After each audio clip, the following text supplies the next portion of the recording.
Est-ce que tu peux nous donner ton identité? Je m'appelle Martin Brault, j'ai 29 ans. Je m'appelle Cédric Forgy et j'ai 29 ans. De quel club de canoë-kayak es-tu licencié? Je suis licencié au club de canoë de Jarnac depuis une vingtaine d'années. Et je suis du club de canoë-kayak de Jarnac. Quand est-ce que tu as commencé le canoë-kayak? J'ai commencé le kayak en 92, donc ça fait 20 ans, presque 20 ans. Quel est ton palmarès sportif?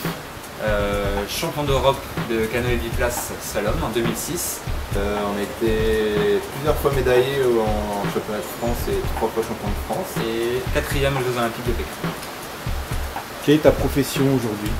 Aujourd'hui, j'ai repris des études et je suis apprenti ingénieur dans le bâtiment. Je travaille dans un bureau d'études pour l'industrie. Cédric, pour toi, quel aurait été l'intérêt d'un stade d'eau vive dans ton parcours sportif de haut niveau? On pratique un sport d'eau vive et On s'est entraîné à Angoulême, sur le centre d'entraînement d'Angoulême. Dans notre progression sportive, il s'est vite posé le problème du bassin d'eau vive. on a dû vite partir de Charente parce qu'on ne trouvait pas les bassins qui correspondaient aux standards internationaux qu'on pouvait retrouver en compétition.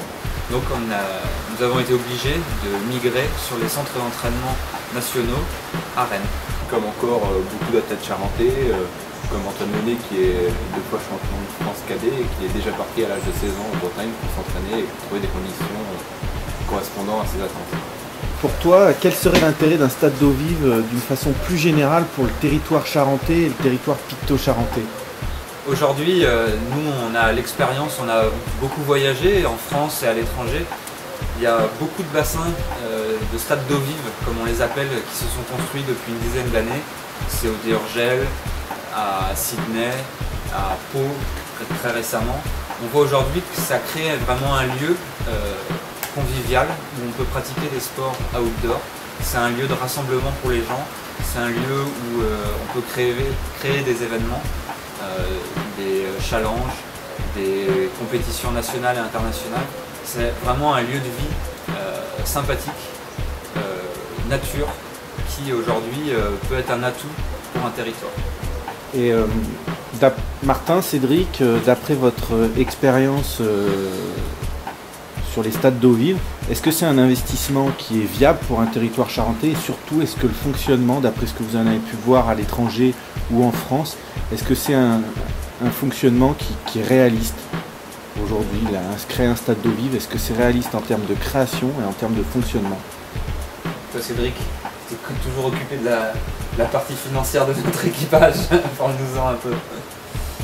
C'est quand même des bassins, on a vu beaucoup de monde. Ça tourne beaucoup. Je vois l'exemple du bassin qui sont fait à Sydney pour les Jeux. C'est un bassin de standard international et pourtant on voit tourner des rafts, des comités d'entreprise, des gens qui viennent là entre copains, qui vont naviguer. Je ne sais pas si tu te souviens, quand on habitait à Rennes justement, quand on s'entraînait à Rennes, à Cesson, j'ai travaillé pour le stade de vie. Il faut gagner un peu d'argent, il faut bien. Et moi, ce que j'ai pu en ressortir, c'est que vraiment c'était une activité commerciale qui marchait très très bien. Et que le fonctionnement était rentable, que ce soit au niveau des coûts d'entretien, des coûts de fonctionnement, des gens qui y travaillaient. Il y avait quand même 2 permanents, plus des gens comme moi qui faisaient des interventions ponctuelles. Donc vraiment, ce que j'en ai ressorti vraiment très concrètement, c'est qu'avec des tarifs accessibles d'une municipalité, c'était vraiment une affaire qui marchait bien.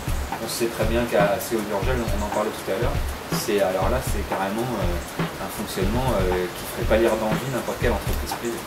Est-ce que vous auriez un exemple de stade d'eau vive qui pourrait être un projet réaliste et intéressant pour le territoire charentais? Moi j'ai bien aimé à Seo d'Urgell, tu sais, en Espagne, ça a vraiment un petit lac au départ, et puis tu sais, tu vois le premier passage là, du parc, le milieu du parc, c'est sympa, ouais, parce que c'est ça qui est cool, je trouve à Seo, c'est que t'es vraiment juste à côté du centre-ville, petite bière et tout ça, tu peux descendre. Moi j'aime vraiment ce bassin, tu sais, t'as les 2 bras aussi qui se rejoignent, là ça fait un truc super sympa où on peut jouer. On voit beaucoup de scolaires naviguer en plus dessus, entre les compétitions qui sont organisées je pense toute l'année. Ouais, c'est sympa d'avoir les scolaires parce que vraiment c'est quelque chose, ça peut leur donner le goût de faire du sport. Et ça, c'est quand même super sympa. Donc c'est comme ça qu'on a commencé d'ailleurs. Ouais, c'est une bande de copains. Ils en font vraiment toute l'année là-bas. Enfin, ouais, c'est incroyable d'ailleurs. Parce que plus que de compétiteurs. Ouais, c'est quand même assez marrant. Et quand tu penses qu'il va encore y avoir les championnats d'Europe cette année de slalom qui seront à Séo, hein, ouais, en juin, je crois. En juin, je pense qu'on va y aller d'ailleurs. C'est pas les championnats du monde de 2010. Ouais. 2009, pardon. 2009, ouais. Ça, c'était une belle fête d'ailleurs. Moi, j'ai des super souvenirs. On était partis, on avait emmené, j'étais parti avec un camion, on avait emmené 8 gamins, on avait campé là-bas. Vraiment une fête super sympa. Ouais, ça a vraiment été un souvenir super pour les gamins, ils nous en parlent encore. Ouais, c'est sympa, moi j'aime bien ce bassin. En plus, il y a un concept intéressant, c'est qu'ils ont créé vraiment une déviation de la rivière. Ouais. Et il y a des pompes pour remonter l'eau quand il n'y a pas assez d'eau en hiver ou en été. Et à la période où la neige fond, les pompes sont réversibles et ça crée de l'électricité. Ils ont des turbines installées et permettent de financer. Toi qui bosses dans l'industrie, tu connais bien ça, c'est quand même pas mal. C'est un beau concept. Ouais, c'est un concept intelligent. Est-ce que vous pourriez nous donner un exemple de projet de Stade d'eau vive et son coût, le coût que ça représente en termes d'investissement? Ouais, mais j'ai le Sydney, c'était un bassin qui a été créé par Hydrostadium. C'est une filiale d'EDF. Ils ont l'expertise aujourd'hui pour créer des bassins artificiels avec des pompes, un système de plots amovibles.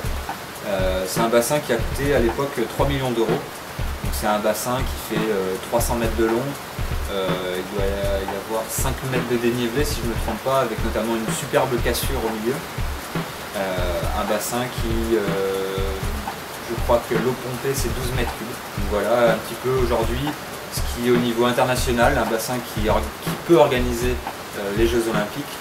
C'est environ 3 millions d'euros, bâtiment compris et pompe comprise. Tu peux aussi recevoir le public. Oui, les gradins.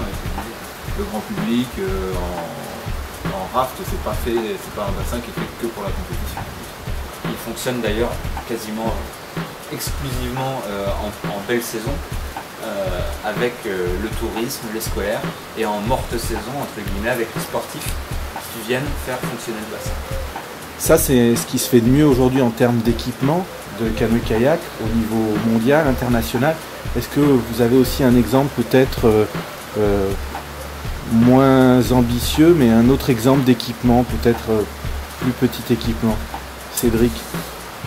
Il y a un bassin qui a été réalisé en Ile-de-France, le bassin à Cergy-Pontoise, qui est sur le même principe que Sydney, un bassin toujours créé par la société Hydrostadium, avec des plots amovibles, une station de pompage pour monter l'eau au départ. Et c'est un bassin qui a dû avoir pour budget environ 3,5 millions d'euros et qui a permis d'organiser de nombreux championnats de France et avec tout un événement autour, grand public, des courses de bateaux, de raft pour les gens qui venaient là, des baptêmes, de navigation, que ce soit sur le lac ou sur le Stade d'eau vive. Un concert aussi. Un concert aussi, une grosse soirée pour le grand public, autour d'une compétition de kayak. Et en ce moment là, il y a la mairie de Tours qui est en train de construire un bassin sur une île en plein centre-ville. Ouais, qui pour, si je me souviens bien, le budget c'est 1,5 million d'euros. Donc ils sont en train de créer un canal artificiel qui fonctionnera avec le Cher. Et vraiment en plein cœur de ville, vraiment un truc super sympa. Il y a tout un projet de parc arboré autour. Vraiment quelque chose, à mon avis, qui sera très intéressant. Moi, Cédric Forgy. Moi, Martin Brault, je soutiens activement le projet de création d'un stade d'eau vive en Charente.